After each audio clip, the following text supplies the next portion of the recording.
ஓம் நம சிவாய. வாக்குண்டாம் நல்ல மனமுண்டாம் மாமலராள் நோக்குண்டாம் மேனி நுடங்காது பூக்கொண்டு துப்பார் திருமேனி தும்பிக்கையான் பாதம் தப்பாமல் ஷார்வார் தமக்கு. அரண்நாமம் ஆயிரத்தில் நந்தி வடிவமாக சிவபெருமான் தான் இருக்கார். அந்த நந்தியே சிவபெருமானுக்கு வாகனமாக இருக்குது. இந்த நந்தீஸ்வரரோட பெருமையே என்ன அப்படின்னா, இவரோட பேரே எல்லாரையும் சந்தோஷப்படுத்துகிறவர், இன்பங்களை வளர்க்குறவர் அப்படின்லாம் நமக்கு அர்த்தம் பார்த்தோம். அதுக்கு பொருத்தமாக 381வது திருநாமம் சொல்கிறது ஓம் நந்திவர்தனாய நமஹா அப்படின்னு இருக்கு. அப்படின்னா இன்பத்தை கூட்டுறவர், வளர்க்கிறவர் யார்? சிவபெருமான். யாருக்கு இன்பத்தை கூட்டுவர், வளர்ப்பர்? இதுக்கு பார்க்குறதே இதோட அடுத்த நாமம் தொடர்புடையது வருது. இதில் என்ன பண்ணித்து 381 நந்திவர்தனாய நமஹா அப்படின்னு எல்லாரோட இன்பத்தையும் வளர்க்குறவர் அப்படின்னு சொல்லித்தா அடுத்த 382வது திருநாமம் என்ன சொல்கிறது? ஓம் பகஹாரிணே நமஹா அப்படின்னு இருக்குது. அப்படின்னா இதோட பொருள் என்ன அப்படின்னா, தன்னை நாடாதவர்களோட செல்வம் புகழ் எல்லாத்தையும் அழிப்பவர் அப்படின்னு அர்த்தம். இந்த 2 நாமத்திலையும் எப்படி வித்தியாசமாக இருக்குது பாருங்க, ஆச்சரியமாக இருக்குது. இவரே தான் என்ன பண்ணார், தன்னோட அடியார்களுக்கு அவளோட இன்பத்தை பெருக்கிறார், வளர்க்குறார், அவர்களுக்கு என்னென்ன வேணுமோ எல்லாத்தையும் கொடுத்து அருள்கிறார். ஆனால் தன்னை நாடாதவர்களுக்கு என்ன பண்ணுறார், அவள்கிட்ட எல்லாம் அவரோட முன்வினை பயனால் எல்லாம் கிடச்சிருந்தா கூட கடைசியில் என்ன பண்ணுறார், அது எதுவும் உபயோகம் இல்லாத அழிக்கிறது அப்படின்னா வேறு என்ன, நிறையா எல்லாம் இருக்குது, ஆனால் நமக்கு அதனால் ஒரு சந்தோஷமும் இல்லை, நமக்கு இன்பத்தை அனுபவிக்க முடியல அப்படின்னா அது இருந்தும் இல்லாது தானே. அதனால் இவர் என்ன பண்ணுவார், தன்னோட பேராக இருக்கட்டும், புகழாக இருக்கட்டும், செல்லுமாக இருக்கட்டும், முன்வினை பயனால் அடைஞ்சும் கொஞ்சம் கூட நமக்கு பக்தி இல்லை, அந்த சிவபெருமான்கிட்ட நமக்கு அன்பு வரலை அப்படின்னா அப்போ என்ன பண்ணிவிடுவார் அப்படின்னா எல்லாத்தையும் தேய்ச்சிடுவார், அவ்வளோதான், அழிச்சிடுவார். அதனால் பகஹாரிணே நமஹா அப்படின்னு இருக்குது, நந்தி வர்தனாய நமஹா அப்படின்னு 2 இருக்குது. ஆச்சரியமாக தான். அதாவது என்ன அப்படின்னு, நாம் இருக்கிறபடி இருக்கணும், எது முறையோ அப்படி இருக்கணும், எது நன்மையை செய்யக்கூடியதோ அதுபடி இருக்கணும். வள்ளுவர் சொன்னாப்பில் என்ன தான் நம்ம இருந்தாலும் நமக்கு கொஞ்சம் அன்பு பக்தி இல்லை அப்படின்னா அதுக்கப்புறம் பிரயோஜனம் இல்லை, கற்ற கல்வி அப்படின்னு சொல்கிறார் இல்லையா, அதை போல தான். எதுக்காக இருக்கணும் பக்தி அப்படின்னா, பக்தின்னா வேறு ஒன்றும் இல்லை, அன்பு, அவ்வளோதான். அந்த அன்புங்கிறது எப்படி, கடவுள்னு ஒன்றுகிட்ட வச்சோம்னா அதை பக்தி அப்படிங்கிறோம், அதே மனிதர்கள்ட்ட வச்சோம்னா மனித நேயம் அப்படிங்கிறோம். அதே இன்னொரு இடத்துல வச்சோம் அப்படின்னா, ஒரு பெண் மேலே வச்சோம்னா காதல்ங்கிறோம். விஷயம் என்னமோ ஒன்று தான், அன்பு தான். அது எந்தெந்த இடத்துல வைக்கிறோமோ அதுக்கேற்றாப்புல அதுக்கு பேரும் மாறுறது. அப்போது அன்புங்கிறது எல்லாருக்கும் வேணுமா இல்லையா, அதுதான் இங்கே விஷயம். அதனால் பக்தி அப்படின்னாலும் அதுவும் அன்பு தான். ஞானசம்பந்தர் சொல்கிறார், பக்தின்னா எப்படி இருக்கணும் அப்படிங்கிறார். எப்படி நம்ம இந்த காதல்னு சொல்கிறோமே அது ரொம்ப மேலே இருக்குது, அது ரொம்ப தீவிரமாக இருக்கிறது. அதை வச்சுட்டோம் அப்படின்னா அப்போ நம்மளோட அறிவுக்கெல்லாம் வேலை இல்லாத, காதலுக்கு கண் இல்லைன்னா சொல்கிறோமே, அப்படி கடவுள்கிட்ட அன்பை வைக்கணுமா, பக்தியை வைக்கணுமா. காதலாகி கசிந்து கண்ணீர் மல்கி ஓதுவார்தமை நன்னெறி குய்ப்பது வேதம் 4லும் மெய்ப்பொருளாவது நாதன் நாமம் நமசிவாய்வே. ஞானசம்பந்தரோட வாக்கு. பக்தி அப்படின்னா சும்மா அங்கேருந்தே இருந்துட்டு அப்படியே வணக்கம் பண்ணோம், ஒரு தேங்காய் உடைச்சோம், கற்பூரம் காட்டினோம் அப்படிங்கிறது மட்டும் இல்லை. எப்படி நமக்கு ரொம்ப உயிருக்கு உயிராக யாரை நேசிக்கிறோமோ அவள்கிட்ட எப்படி நம்மளோட அன்பு இருக்குமோ அப்போ இருக்கிறதே நம்ம என்ன பண்ணுவோம், நம்மளோட பொருள் கிருள் எல்லாம் எதை பற்றியும் கவலைப்பட மாட்டோம், எல்லாத்தையும் அவர்களுக்கு நாம் கொடுக்கறதுக்கு தயாராக இருப்போம் இல்லையா. அதைப்போல இறைவன்ட்டையும் இருக்கணும், சிவபெருமான்கிட்ட இருக்கணும்.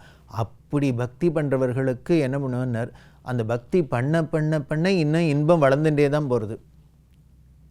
இதில் என்றைக்கான யாருக்கான இந்த எப்பொழுதும் நம்ம கோவிலில் திருவிழா வருஷா வருஷம் திருவிழா எல்லா கோவில்லையும் நடக்கிறது, இதே வாகனத்தில் தான் சாமி வரார், இதே அலங்காரத்தில் தான் வரார், ஒரு தரம் தான் பார்த்தாச்சு 2 தரம் பார்த்தாச்சுன்னு யாருக்கான இருக்க தோன்றுறதோ?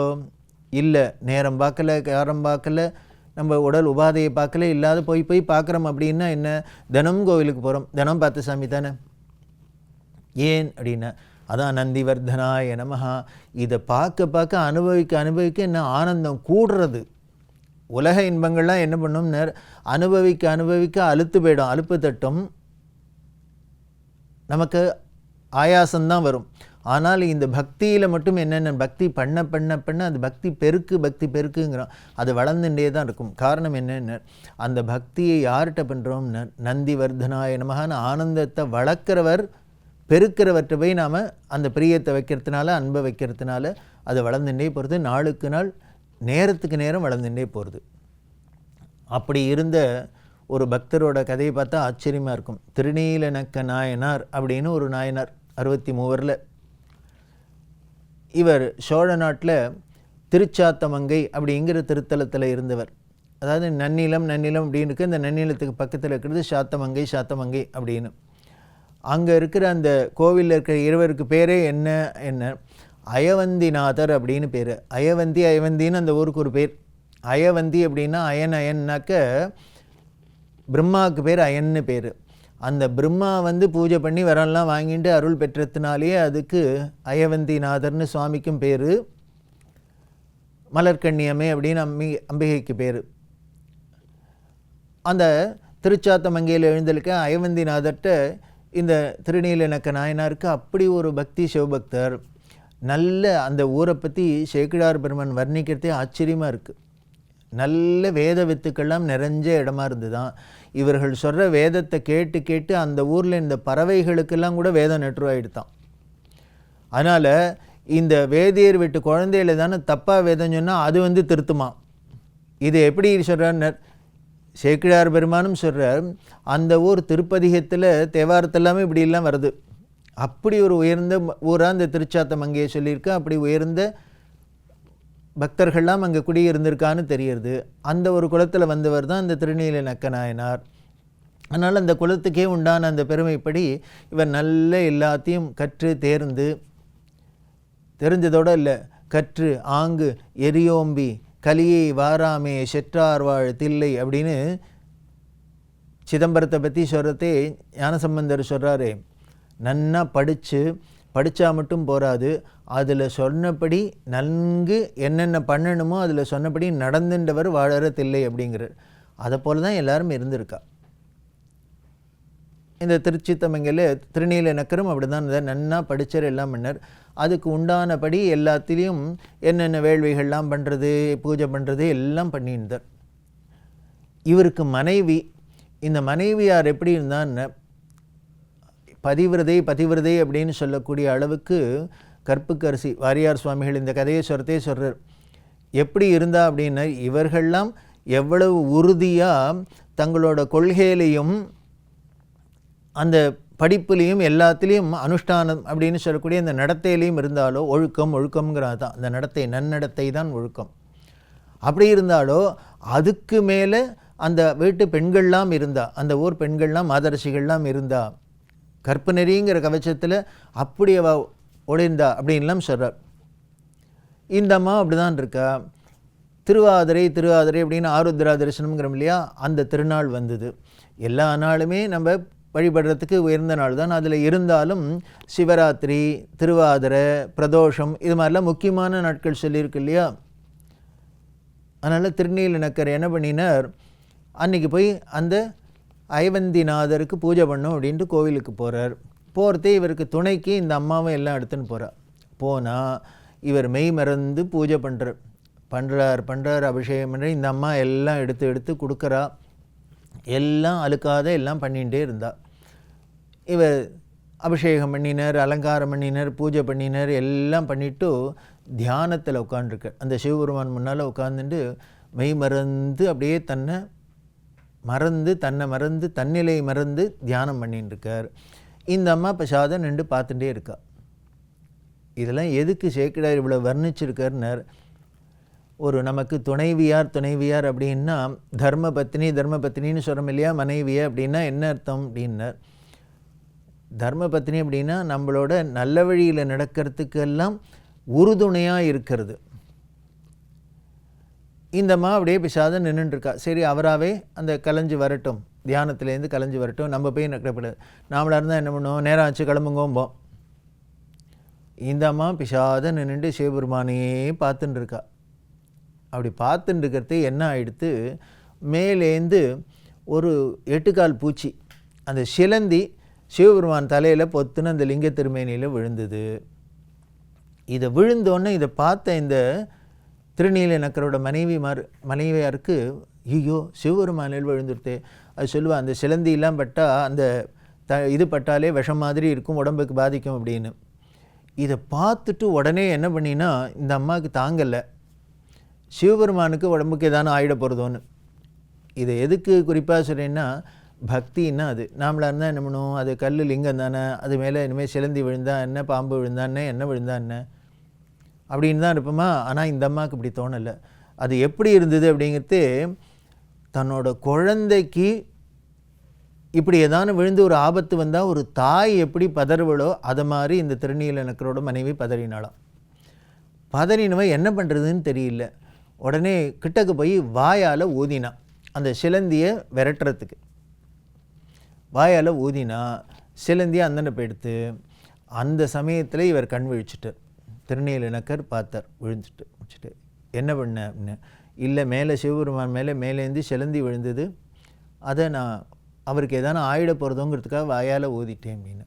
இது சொன்னோன்னே இவர் சந்தோஷப்பட வேண்டியதானே. அவர் என்ன பண்ணார்னர், வாயாலையா ஊதினார். அது நம்ம பூஜை பண்ணுற சாமி வாயால் ஊதினா வாயில் இருக்கிற எச்சல் படாதா. நான் இவ்வளவு ஆச்சாரத்தோட நியமத்தோடு இன்றைக்கி ஆருத்ரா தரிசனம் திருவாதிரை பூஜை பண்ணிகிட்டு இருக்கேன். அந்த சமயத்தில் போய் நீ இப்படி வாயால் ஓடி சாமிக்கு எச்சல் படுறாப்பில் பண்ணிட்ட, பெரிய அபச்சாரம் அப்படின்ட்டு என்ன பண்ணார். எப்போ நீ இப்படி உணர்ச்சி வசப்பட்டு இது நீ இனிமேல் எனக்கு மனைவியாக இருக்க தகுதி இல்லை, அதனால் இந்த க்ஷணமே சொல்கிறேன், இந்த சிவபெருமான் முன்னால் சபதம் பண்ணுறேன், உன்னை பிரிஞ்சேன்னு. இனிமேல் உன்னை நான் வீட்டில் சேர்க்க மாட்டேன், எனக்கு மனைவியாக நீ இருக்க முடியாது, உன்னை விட்டேன்னர். அவர் கிளம்பி வீட்டுக்கு போயிட்டார். எப்படிலாம் இருக்குது அடியார்களோட சரித்திரம்னா, இன்றைக்கி 63 ஆயிரக்கணக்கான வருஷம் ஆனாலும் அவள் கதையெல்லாம் பேசுகிறோன்னா இப்படிலாம் இருந்திருக்கா.